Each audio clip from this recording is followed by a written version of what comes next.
ขอถวายความเคารพพระเดชพระคุณท่านที่เคารพทุกรูปทุกองค์ที่เคารพอย่างสูงนะครับขอเจริญพรญาติโยมสาธุชนทุกท่านในเจ้าวันจันทร์ที่9เดือนกุมภาพันธ์2569วันนี้ก็ถือว่าเป็นมื้อสันวันดีแดดลมตกวันนี้ก็ได้รับการประสานงานนิมนต์จากพระคุณท่านพระอาจารย์พระครูโสพลปริยัติได้ให้มาพบปะกับบรรดาศรัทธาญาติโยมสาธุชนทั้งหลายในเจ้านี้อันที่จริงเจ้านี้ก็ถือว่าเป็นเจ้าพิเศษสักหน่อยหนึ่ง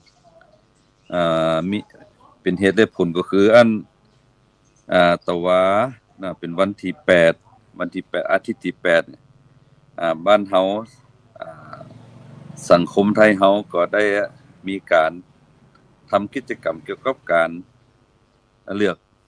คนที่ถูกใจ ไปทำหน้าที่ให้กับเฮาคือกันเป็นเลือกตั้งสภาผู้แทนสมาชิกสภาผู้แทนราษฎรหรือว่าเป็นเลือกตั้งผู้แทนเนาะหลายท่านหลายคนหลายก็ได้ไปใจสิทธิ์ใจเสียงของตัวเก่าจากขั้นก็ผลการเลือกตั้งเป็นไปโดยประการสันใดนั่นก็หมู่เฮาทั้งหลายก็ได้รับทราบกันไปแล้วซึ่งก็บางครั้งบางทีในการทำหน้าที่ตรงนี้อาจจะมีพ่องเกี่ยวกับเรื่องของการได้สิ่งที่ถูกใจพ่องได้สิ่งที่บ่ถูกใจพ่องได้คนถูกใจพ่องบ่ถูกใจพ่องเนี่ยอันนี้เขาถือว่าเป็นโลกธรรมเนาะเป็นโลกธรรมมีลาภเสื่อมลาภมียศเสื่อมยศมีสรรเสริญและมีนินทาอันนี้ก็เป็นเรื่องปกติธรรมดาจันก็คนที่ก็ก่อนอื่นก็ต้องขออนุโมทนาแสดงมุทิตากับคนที่ได้รับการไว้วางใจจากเจ้าบ้านพี่น้องประชาชนที่ได้รับเรียกไปเป็นผู้แทนของเขาแต่ก็ก็คนสำหรับคนที่ขอให้กำลังใจกับคนที่ได้พลาดพลั้งเนาะบ่ใช่พลาดพลั้งเนี่ยคือได้ทำหน้าที่แต่ว่ายังบ่สำเร็จก็หมายความว่าในสายตาของพี่น้องประชาชนอาจจะได้บ่ได้พอให้ทั่วถึงว่าคนนี้ถูกใจตัวเก่าก็เนี่ยก็เลยบ่ได้รับเรียกนี่ก็ต้องขอให้กำลังใจแล้วก็เฮาก็จะได้ทำคุณงามความดีต่อไปจังเนี่ยในการทำความดีในก็คือเหมือนกับเป็นการสร้างบารมีให้กับตัวเองเนาะสร้างบารมีกับตัวเองจังก็เมื่อการธรรมชาติของการแข่งขันมันก็มีพ้องญาติโยมทั้งหลายมันก็มีผู้ที่สมหวังและผู้ที่ผิดหวังแต่ว่าทั้งนี้ทั้งนั้นถ้าว่าคนที่สมหวังเฮาก็บ่ดีไปกระโดดโลดเต้น เขาก็ถือว่าเป็นเรื่องปกติธรรมดาสำหรับคนที่ผิดหวังก็บ่ดีน้อยอกน้อยใจที่จะไปแสดงตัวแสดงตนอาฆาตมาตร้ายนะสร้างอาฆาตมาตร้ายกับคนนั้นคนนี้ถ้าเฮาคิดจี้สังคมเฮาก็จะบ่มีความสุขสักเทื่อจังกะอาตมาภาพก็ขอให้กำลังใจกับท่านทั้งหลายตัวเพิ่นว่าในการที่เฮาจะมองไปตั้งหน้าเนี่ยในการที่จะเป็นตัวแทนคนใดเนี่ยเพิ่นว่า1เฮาจะต้องจะต้องมี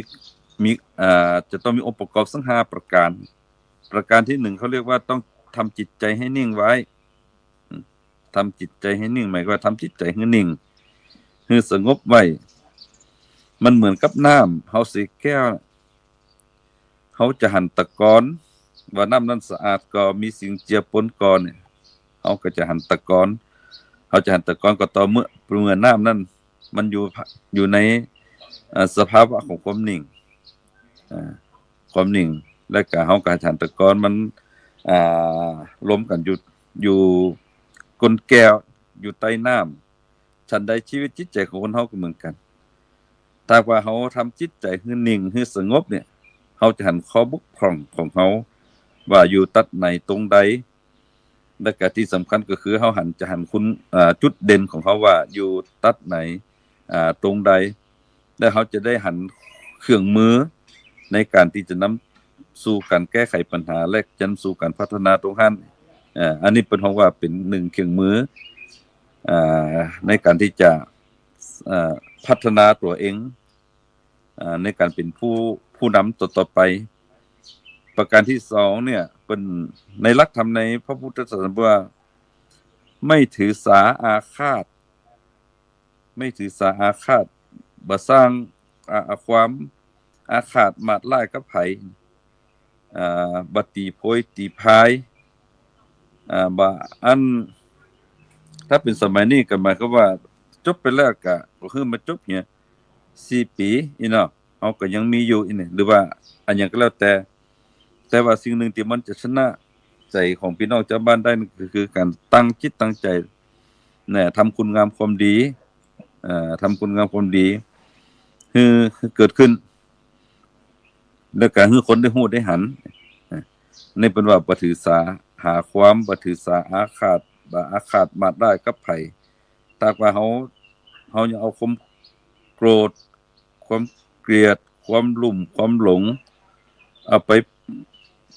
ปรุงในจิตในใจของเฮาเนี่ยจะอย่าให้นอกจากตัวเฮาจะนำความเสื่อมเสียมาสู่ตัวเฮาแล้วแล้วก็ยังจะอย่าให้สังคมหรือชุมชนหรือคนอื่น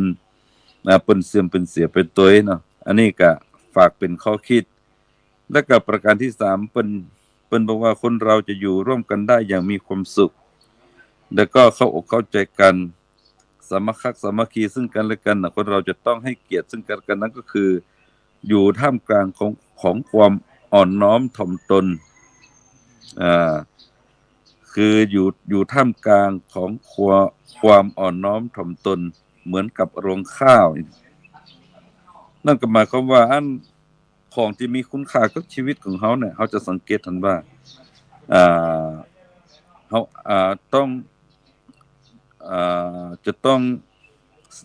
แสดงพฤติกรรมแสดงตัวแสดงตนให้มีความอ่อนน้อมถ่อมตนเหมือนกับน้ำนี่ถ้าเฮาเทลงตัดใดเนี่ยมันถึงมุนไปตัดนั้นน่ะมันบ่ต่อต้านสถานไหวกับไผเลยเนาะที่สำคัญน่ะเพิ่นบอกว่าถ้าทำตัวเหมือนหงส์ข้าวเนี่ยเกิดมาไผบ่กินข้าวของข้าวหลายชนิดถึงแม้นว่าบางสิ่งบางอย่างมันเพิ่นบ่ฮู้ว่าข้าวเนี่ยแต่ก็ถือว่าเป็นคาบข้าวเนี่ยที่มันมีคุณค่ากับเจ้าบ้านเนี่ยเฮาจะสังเกตว่าข้าวพร้อมที่จะมาหล่อเลี้ยงชีวิตเฮาได้เฮาจะสังเกตเห็นว่ารวงข้าวเนี่ยมันน้อมตัวลงมาน้อมตัวลงมาแล้วก็ให้คนได้ฮู้ได้หันพร้อมที่จะสร้างคุณงามความดีสร้างประโยชน์ให้กับสังคมแล้วนะนี่แล้วก็เข้าก็บ่เคยเรียกร้องได้ว่าตัดห่วงลวงข้าวไปแล้ว ต้องเอาปุ๋ยเอาอาหารเอาปุ๋ยเอายามาฉีดมาใส่ข้านะก็บ่เคยเรียกเคยร้องเพียงแต่ว่าเอารวงของฉันไปแล้วก็ต้องมาบำรุงฉันนั่นเนี่ยเข้าบ่เคยเรียกร้องเพียงแต่ว่าหลวงเข้าเนี่ยมันมีอยู่สัก100 เม็ดพันเม็ดเนี่ยมันอยู่ที่คนเฮาจะมีสติว่าเฮาจะคัดจะเลือกจะกรองเอาเข้าเม็ดเข้าแบบไหนเอาไปเป็นอาหารอันโอชะของเฮาในการบริโภคแต่ละมื้อแต่ละวันเนี่ยนี่ความเป็นรวงข้าวมันสอนใจคนได้จะอันคนเฮาอยู่ด้วยกันในการที่จะสร้างความมั่นคงกับชีวิตสร้างความร่มเย็นเป็นสุขกับสังคมและพัฒนาประเทศชาติบ้านเมืองเป็นว่าเราจะต้องมีความอ่อนน้อมถ่อมตนเป็นปกติวิสัยเนาะให้ทำตัวเหมือนกับรวงข้าวแล้วกับประการที่ประการที่4เนี่ยโดยประการสันใดก็แล้วแต่สังคมนี้จะปราศจากความขัดแย้งหรือว่าจะปราศจากจะสร้างสรรค์ในทิศทางที่ดีเนี่ยคนเฮาอยู่ด้วยกันจะต้องมีความอดทนเนาะอดทนความอดทนเนี่ยมันเหมือนกับเป็นน้ำเย็นเนี่ยดับไฟในตัวเองเนี่ยแจกครับเหมือนกับสมัยพุทธกาลนักสมัยพุทธกาลสมัยที่เฮาไปอ่านในไปเรียนที่เฮาได้ไปเรียนอ่านพระไตรปิฎกมัน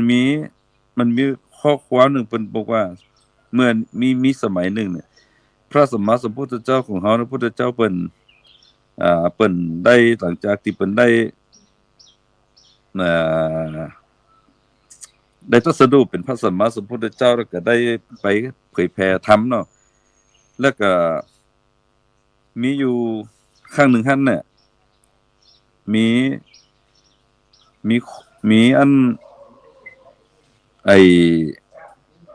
นี่ก็เปิ้นจะมาลูกหลานพระพุทธเจ้านั่นน่ะที่เปิ้นอันจะมาแก้แค้นเกี่ยวกับเรื่องอัน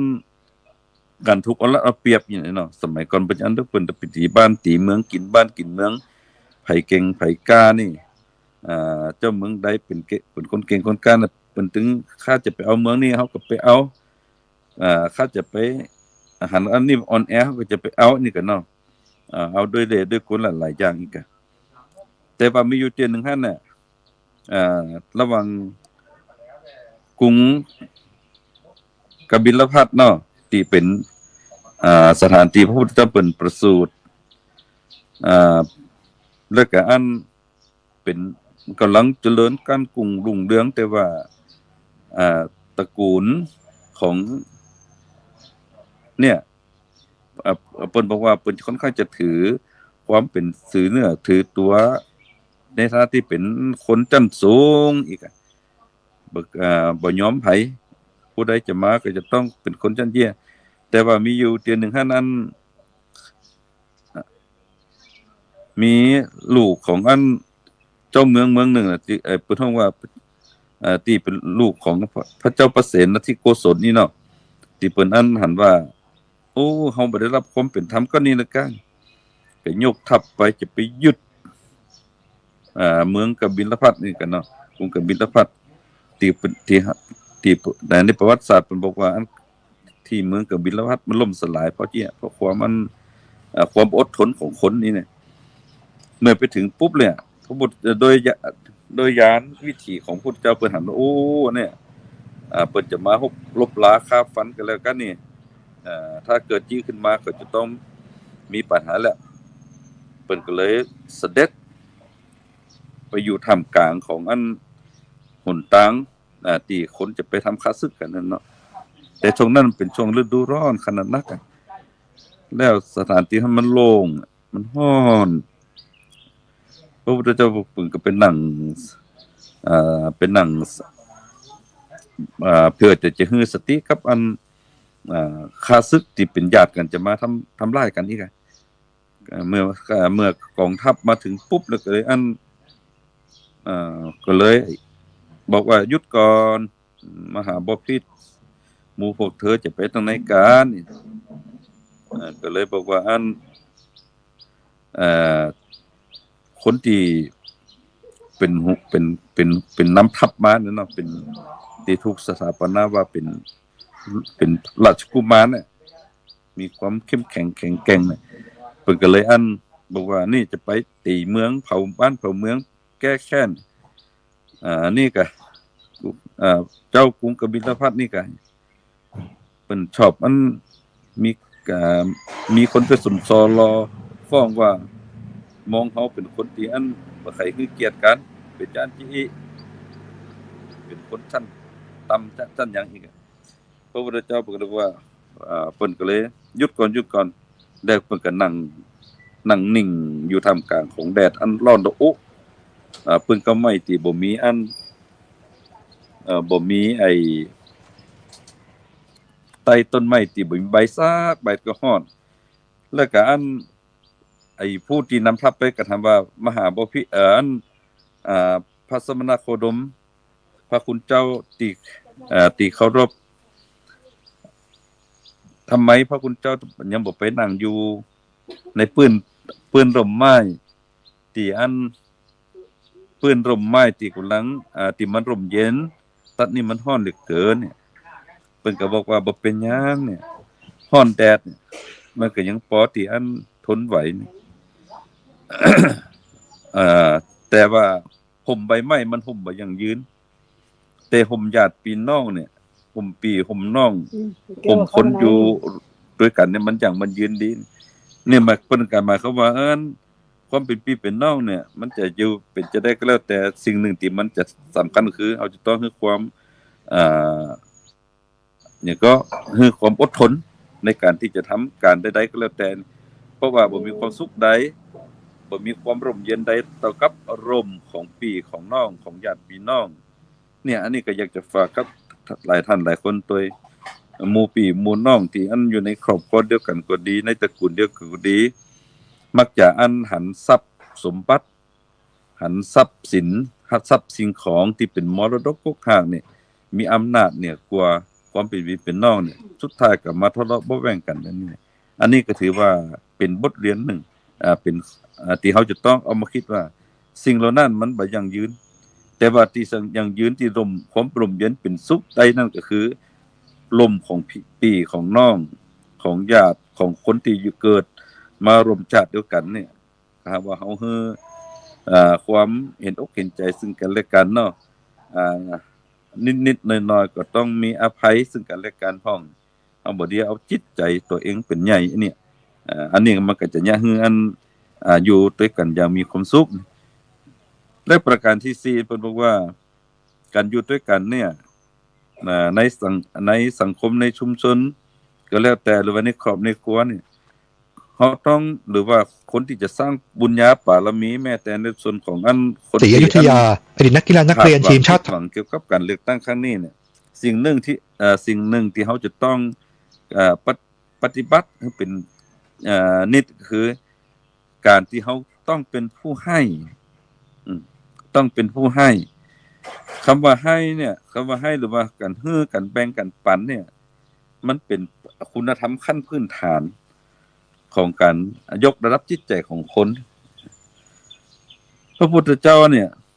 เหมือนกับที่เพิ่นตรัสรู้ใหม่ๆแล้วก็เพิ่นไปแสดงธรรม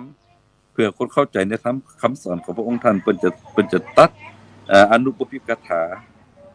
ในการเมื่อเข้าใจเรื่องของอนุปปิกถาเสร็จแล้วเพิ่นก็จะตัดสอนธรรมคำว่าอริยสัจ4เนี่ยคือความเป็นที่สุดของธรรมหรือบ้านเฮาว่าสุดยอดของพระธรรมคำสอนแล้วอนุปปิกถาเพิ่นก็พรรณนาเรื่องของทานเรื่องของศีลเรื่องของภาวนาเนี่ยมันเป็นพื้นฐานของการเข้าถึงธรรมที่จะนำโลกนี้เข้าไปสู่ในเรื่องของความสงบสุขจะการเป็นผู้ให้เนี่ยบางคนก็คิดว่าเข้าใจผิดว่าการเป็นผู้ให้ก็คือเฮายังบ่พร้อมที่จะเฮือเตี้ยเฮายังทุกข์เฮายังจนอยู่เฮายังบ่มีครบมีกินแต่เฮายังบ่พอเตี้ยอันนี้เข้าใจผิดตามหลักธรรมในพระศาสนาเพิ่นบอกว่าการเป็นผู้ให้น่ะให้ได้ทุกอย่างหนึ่งการให้ การการให้ร่างกายเป็นทาน หมายความว่าเฮาบ่ต้องมีหยังก็ได้เพียงแต่เฮามีร่างกายเฮาสามารถเป็นทานได้เขาจะทานด้วยวิธีไหนหนึ่งการแสดงออกไอ้เรื่องในส่วนของกิริยาอาการเปิ้นฮ้องว่าหนึ่งเนี่ยพูดดีเนาะกันอู้จาประสัยกันเฮาอู้ดีพูดดีแล้วก็อู้ไพเราะเพราะพริ้งการสื่อสารในการสื่อสารที่ดีๆเนี่ยมันจะส่งผลต่อการสร้างสิ่งที่ดีสร้างความสัมพันธ์ที่ดีสร้างมิตรภาพที่ดีสองเนี่ยการที่เฮาจะแสดงออกด้วยรอยยิ้มเฮาหันไปก็แล้วแต่บดีนะจดนะงอใส่กันอีกกันเนาะบ่ว่าจะเป็นสามีภรรยาลูกเต้าเข้าปั้นพ่อแม่หรือว่าพี่น้องที่อยู่ร่วมกันในบ้านในครอบในครัวในบ้านในชุมชนในท้องถิ่นในบ้านในเมืองเฮานี่ถ้าว่าเฮามีรอยยิ้มให้กันและกันเนี่ยมันเป็นเรื่องที่สำคัญนะญาติโยมทั้งหลายทำไมคนถึงมาเที่ยวเมืองไทยเมืองไทยเฮามีอย่างก็เปิ้นฮ้องว่าเป็นเมืองเขาเรียกสยามเมืองยิ้มเป็นสยามเมืองยิ้มคือเอารอยยิ้มขายรอยยิ้มมีเฮาขายรอยยิ้มได้เนี่ยไผๆก็อยากจะมาเอี่ยวแล้วกับฝรั่งเอาไปฮัดไปเรียนมันก็ได้ยิ้มของเปิ้นก็ได้บ่เหมือนคนไทยบ่เหมือนคนไทยจังก็การให้ทานการให้ทานโดยการให้แสดงออกทั้งเรื่องของโดยการให้การยิ้มแย้มแจ่มใสเนี่ยก็เป็นเรื่องที่สำคัญเนาะที่สำคัญเนี่ยอย่างหนึ่งก็คือนอกจากนั้นก็การเฮาช่วยเฮาใจเฮาช่วยเวียกช่วยการด้วยแฮงของเฮาด้วยแฮงของเฮาอีกก็มันก็ยังเฮาสามารถที่จะเป็นการให้ทานด้วยกันที่บ่เกินความสามารถของเฮาอีเนาะได้แห่งประการหนึงก็ถ้าหากว่าเฮาบ่สามารถยอดตรงนั้นได้ก็ช่วยกันคิดช่วยให้เพิ่นคิดตัดนี่มันบ่ถูกเด้อล่ะเด้อตัดนี่บ่ถูกเด้อสูเด้อเฮาคนปัดตัดนี่ก็แปลงตัดนี่ก็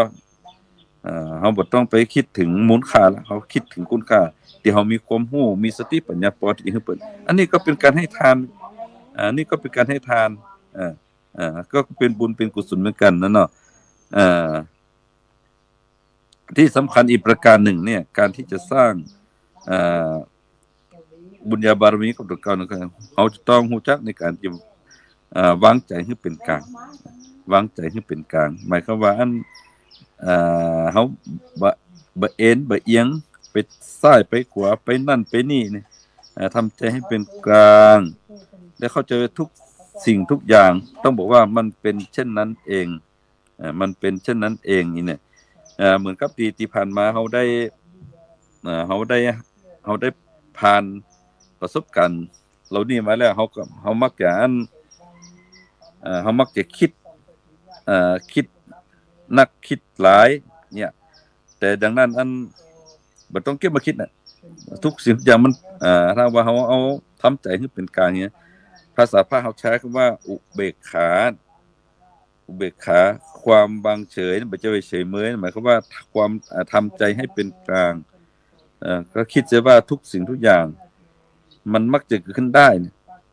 ได้ทุกเวลาแต่ว่าสุดท้ายมันเกินความสามารถเกินแฮงของเฮาแล้วเฮาก็เลยคิดเห็นว่ามันเป็นเช่นนั้นเองมันเป็นเช่นนั้นเองเนาะอันนี้ก็ฝากเป็นข้อคิดสะกิดใจญาติโยมทั้งหลายแต่เห็นส่วนหนึงก็อยากจะก่อนที่จะหมดเวลาเนี่ยตะวันเฮาไปแสดงตนในท่ามกลางของคำว่าอธิปไตยเนี่ยเนาะประชาธิปไตยเนี่ยอธิปไตยแปลว่าความเป็นใหญ่ประชาธิปไตยแปลว่าเอาเสียงของพี่น้องประชาชนเป็นใหญ่เฮาฮู้ในหันและแสดงเอาว่าประชาชนเปิ้นต้องการอันหยังพ้องใหญ่ที่จะเอามาเป็นแนวทางในการอยู่ร่วมกันของเปิ้นนี่เนาะในหลักธรรมของพุทธศาสนาพุทธเจ้าประว่าเนี่ยเขาว่าอธิปไตยเนี่ยมีอยู่3อย่างอย่างที่1เขาเรียกว่าอัตตาธิปไตยการถือตนเป็นใหญ่นี่ก็คือข้าถูกหมดคนอื่นผิดหมด อันนี้ก็ถือว่าใจประเทศเป็นว่าเผด็จการบ้านเฮาก็เป็นเผด็จการอ่าราคาถูกหมดถูกคนเดียวคนอื่นผิดอันนี้ก็ถือว่าใจว่าได้2เนี่ยโลกาธิปไตยโลกเป็นใหญ่หมายความว่าไอ้เปิ้นเป็นจะได้ตัวก็เป็นจะอันโดยที่บ่มีจุดยืนของตัวเก่า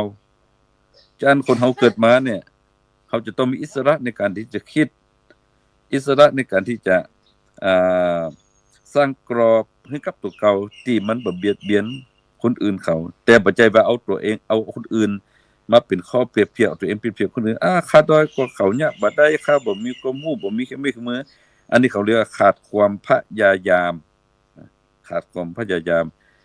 พระพุทธเจ้าว่าเขาจะต้องมีความพยายามในการที่จะทำเนี่ยเขาบ่ได้ไปเอาเขาอย่างเช่นว่าเปิ้นหลายท่านหลายคนมักจะได้ยินว่าสมัยนี้เปิ้นไปไหนแล้วไปโลกพระจันทร์ไปดาวอังคารกันหมดแล้วนั่นเนี่ยมันเป็นเพียงแต่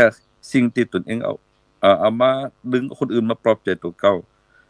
แต่จะอันเขาจะต้องมีความพยายามเนาะบ่ได้ไหลไปตามเขาบางครั้งบางทีอาตมาหันอันนักการเมืองก็ดีหลายท่านหลายคนนี้มักจะเอาคนนั้นคนนี้มาเป็นตัวอย่างมาเปรียบเทียบเอาฝรั่งมั่งค่ามาเปรียบเทียบบ้านเฮาทั้งที่บางสิ่งบางอย่างเนี่ยเขาต้องบอกว่าของดีๆของเราก็มีอยู่อีเนี่ยเขายังบ่ให้เขามาหันว่าเหมือนกับอู้เกี้ยว่าสยามเมืองยิ้มเนี่ยเพิ่นยังมาแอวเฮาเพราะว่าแค่รอยยิ้มอย่างเดียวเฮานี่เป็นของดีเนาะเฮาก็บ่ได้บอกว่าเฮาจะต้องอยากให้เหมือนเขาบางอย่างบางทีมันก็อยู่ที่บริบทบริแปลว่ารอบๆบริบทกัรอบๆสังคมวัฒนธรรมของเปิ้นเป็นจังอันเขาเกิดเป็นคนไทยอยู่ใกล้กับนากินก็กินอาหารแบบอาหารไทยเฮาจริงเฮาตื่นจะมากินวันๆกินก็เหมือนฝรั่งไข่ตัวใหญ่เหมือนฝรั่งไปกินขนมปังเฮาก็เจ็ดอีของเฮาเนาะมันบ่ถูกกันกับสุขภาพร่างกายเฮาเนี่ยจังน่ะเฮาบ่ดีเอาเขาว่าโลกบ่ดีไหลไปตามโลกโลกาธิปไตยแต่ก็ที่สำคัญเนี่ยตามหลักธรรมพุทธศาสนาแปลว่าธรรมาธิปไตยใช้ธรรมเป็นใหญ่คำว่าธรรมนี่คืออยู่บนอยู่เขาต้องใช้คำว่าสัมมาทิฏฐินะมีความเห็นที่ถูกต้องที่ดีงามสอดคล้องกับขนบธรรมเนียมประเพณีคันลองของเฮาอันนี้ก็เป็นแนวทางในการนำไปใช้ในการประพฤติปฏิบัติเอาละวันนี้ก็ได้เวลาถึงอาจารย์บอกว่า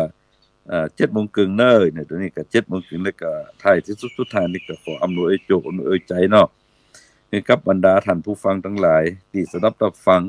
ให้มีความสุขความเจริญมีจิตใจเข้มแข็งมีสุขภาพร่างกายดีอันที่จริงวันนี้นะอยากจะมาเติมในเรื่องของรู้ถึงเรื่องสุขภาพเรื่องของสมุนไพรเนี่ยเอาไว้คราวหน้าก็ขอท่านทั้งหลายเนาะเอาเมื่อเกิดมีปัญหาแล้วจงเอาพระพุทธเป็นผู้นำพระธรรมเป็นที่พึ่งเอาพระสงฆ์เป็นที่ปรึกษาหารือ ปัญหาที่หนักก็จะกลายเป็นปัญหาเบาปัญหาเบาก็จะเป็นปัญหาบางปัญหาบางก็จะเป็นเรื่องของปกติบอกว่าเป็นเช่นนั้นเองนะอันนี้ก็ขอท่านทั้งหลายให้มีความสุขความเจริญท่านทั้งหลายจงประกอบไปด้วยอายุวรรณะสุขภาระปฏิภาณธนาสารสมบัติโดยกันทุกท่านทุกคนเทินขอเจริญพร